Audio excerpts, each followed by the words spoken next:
Welcome to Albums Out of 100. This is a music album review channel where I give albums a standardised mark, unsurprisingly, out of 100. You are currently listening to my first full album review of Pink Friday by Nicki Minaj. The review criteria are available on the introductory video to this channel or on the About section of the channel. Let's get started then. And remember, what follows is simply my opinion. The name of the artist is Nicki Minaj. Track listing: 1. I'm the Best. 2. Rome's Revenge. 3. Did It On 'Em. 4. Right Through Me. 5. Fly. 6. Save Me. 7. Moment for Life. 8. Check It Out.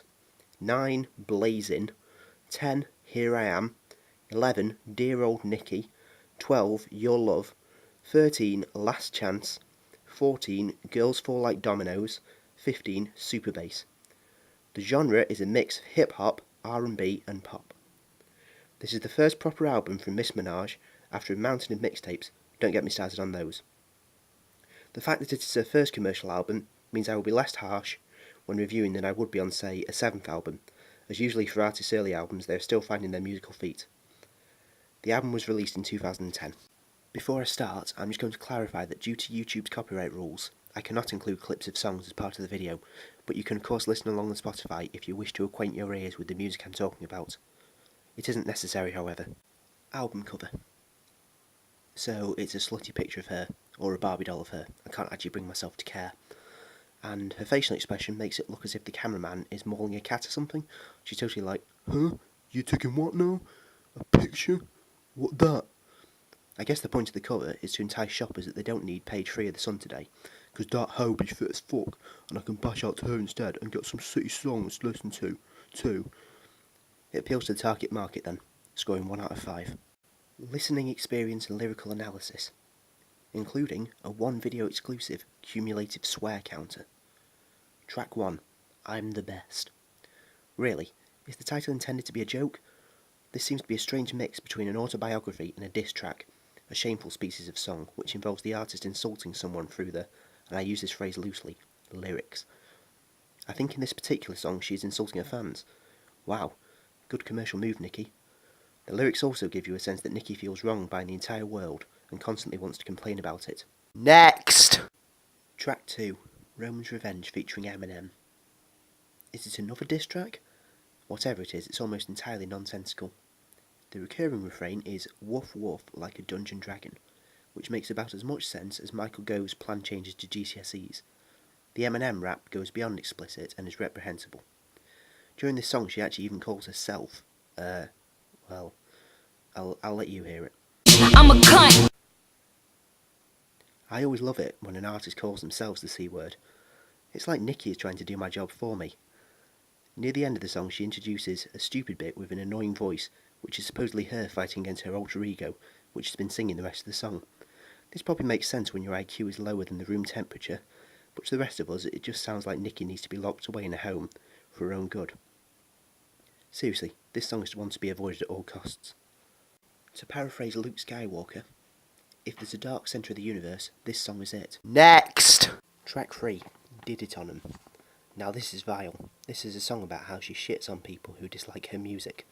Guess I'm in trouble then. 49 swear words in this one. Musically, the refrain is plain awful. This track is also utterly irredeemable. Next! Track 4, Right Through Me. This one makes a good start with a soft, uplifting melody. However, Nicki seems unable to sing a song absent of swear words, and the way the S word is needlessly inserted into the chorus ruins this track for me. Additionally, the backing beat during the verses becomes irritating, and the lyrics become overly repetitive. Shame really, because this could easily be a decent song. Next! Track 5, Fly, featuring Rihanna. I'll be honest, this is a good duet, and contains only 1 swear word. The lyrics also contain a strong positive message about triumph over adversity. This comes out as a real highlight of the album, and I genuinely can't fault it as a rap song. Next! Track 6, Save Me. Boring. There's no significant development or bridge to the song, which makes it flat and uninteresting. What's a bridge, I hear you ask? Let me explain. A musical bridge is a bit different to the one you can see on your screen. As you can see by use of this diagram, A bridge in musical terms is a musical construct. Most modern songs, especially pop songs, employ a bridge structure which is usually as follows. Intro, which is optional. Verse 1. Chorus. Verse 2. Chorus. Bridge. Chorus, and then another chorus. There are many slight variations, such as an additional verse and chorus, and so on. The bridge is a noticeable change to the song's tempo or direction, and is quite often handled with a short instrumental section. Interestingly, the bridge structure dates back to classical music, where listeners were getting bored of hearing an identical arrangement multiple times in one piece. Let's get back to Save Me by Miss Minaj then. As it has no bridge structure, which makes it sound bland, the track can only really be described as a filler, as much as I hate to use that term. Positively, I counted only one swear word in this one, though that could be due to the fact that it sent me to sleep. Next! Track 7. Moment for Life, featuring Drake. This is actually a decent rap song, however there is unnecessary use of the N-word, and the track goes on way too long, and is excessively repetitive. Next! Track 8. Check It Out, featuring William. It murders its sample track, Video Killed the Radio Star by the Buggles, and is really, really unoriginal. Like the rest of the album then. Anyway, who really expected a song featuring William to be original? Oh yeah, and it's really annoying to listen to. Next! Track 9, Blazing, featuring Kanye West. Welcome back to Nicki's annoying alter ego voice at 40 seconds into this track. The clunky sound of the track irritates, and once again it's way too long for what it is. It also barely features Nicki at all for the last 3 minutes. Next! Track 10, Here I Am. More of the same crap. Mercifully, it's slightly shorter this time. Next! Track 11, Dear Old Nicki. Here we have a reasonable melody in the chorus and an interesting premise. Nicki speaking to her old self and wishing she could return to a time in her life with less commitment and more fun. Here then is a Nicki Minaj song that I genuinely like. However, don't take it too seriously, as it does seem to sample Benny Hill. You know the one.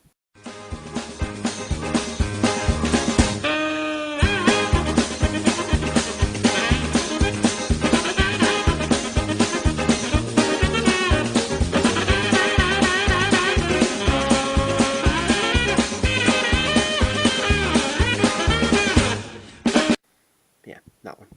It samples it. And don't tell me it doesn't, because this video is my opinion on the album, not yours. Next! Track 12, Your Love. Seriously, did they forget to remove the metronome on this one? It overshadows the vocal performance to the extent where it sounds like Nicki is whispering for the whole song. Also, Nicki has an annoying habit of saying, yeah, before delivering a line. This is another filler. Next! Track 13, Last Chance, featuring Natasha Bedingfield. Annoyingly, the whole of Nicki's contribution to this track seems to be in her annoying alter ego voice. To its credit, it does have a bridge. Next! Track 14, Girls Fall Like Dominoes. The alter ego voice is here too, and still driving me mad. The memorable chorus is the only factor that holds this track together, and Nicki can't take credit for that as she isn't in the chorus. By calling the chorus memorable, I mean memorably maddening. Devoid of lyrical meaning, the best I can glean from this is that Nicki is boasting her relative fame over the named people. It has a bridge. Next! Track 15, Super Bass. Now this is probably where many of us first heard Nicki, her real first breakthrough hit as it were. It is also exceedingly catchy. Now let me make clear, when I call a song catchy, I mean that it is the sort of song that sticks in your head and makes you want to sing along when you hear it. That does not necessarily make it a good song, just a catchy song. Catchiness is, however, a factor in how good a song is. Lyrically though, Super Bass is a complete debacle. For example, he always in the air but he never fly coach. That line is basically just a sad excuse to get rhymes out of the surrounding lyrics. Maybe Nicki thought saying it fast would get her off the hook. Nope. Also, in the chorus, the lyrics cease to contain real words at all. I mean, surely Super Bass looks something like this. Is that what she's singing about? Unfortunately, I have too much of an idea what certain lyrics mean. Don't take too much to realise what it refers to here. It's a part of her body. That's all I'm saying. In its defence, the song does actually have a bridge structure. Overall, for listening experience, I did actually come to enjoy both Fly and Dear Old Nicki during my time listening to the album. However, a hit ratio of 2 decent tracks from 15 is diabolical. Tracks such as Super Bass are easy to listen to, so I'll award some points for that too. 11 out of 45 here. Overall for lyrics, I'd have to once again name Fly and Dear Old Nicki as the sole tracks that have lyrics worth investigating. If you're the sort of idiot that makes fixed prejudices on artists based on one track you hear on the radio, then you'll probably ignore this, but my advice would be to at least give these two a chance by having a quick listen on either Spotify or YouTube. Anyway, 8 out of 40 for having even less lyrical integrity than an average album of pop songs, and that's saying something. Fluency. The swear word count of the album tells me that Nicki has managed to hit the lofty height of 10 swear words per song. Someone give the girl a medal. There also seems to be way too much of a reliance on collaborations with other artists. 1 or 2 is okay in my book, but 7 on the one album, that just smacks of using other people's fame to further your own career. Also, the way the songs are ordered is messy, with definite good and bad sections to the album. She should have spread the decent songs out more. Now if you want to play along at home, pause the video here and draw a circle in mid-air. Yep, that's how many marks Pink Friday is getting for fluency. 0 out of 10. So by my calculations, that means Pink Friday has scored 20 out of 100. Well, that's it for this review. Leave a comment below to let me know what rating you would give Pink Friday. This channel also has an official Facebook page, so make sure to like that too if you want to see some more album reviews. An MP3 of this video is also available on SoundCloud. Join me next video when I'll be reviewing OK Computer by Radiohead. See you then.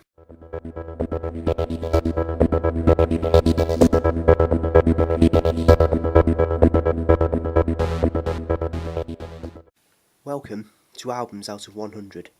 This is a music album review channel where I give albums a standardised mark, unsurprisingly out of 100. You are currently listening to my first full album review of Pink Friday by Nicki Minaj. 14 Girls Fall Like Dominoes, 15 Super Bass. The genre is a mix of hip-hop, R&B and pop. This is the first proper album from Miss Minaj after a mountain of mixtapes. Don't get me started on those. 7 Moment for Life, 8 Check It Out, 9 Blazin', 10 Here I Am, 11 Dear Old Nicki, 12 Your Love, 13 Last Chance. The review criteria are available on the introductory video to this channel or on the About section of the channel. Let's get started then. And remember, what follows is simply my opinion. The name of the artist is Nicki Minaj. Track listing. 1. I'm the Best. 2. Rome's Revenge. 3. Did It On 'Em. 4. Right Through Me. 5. Fly. 6. Save Me.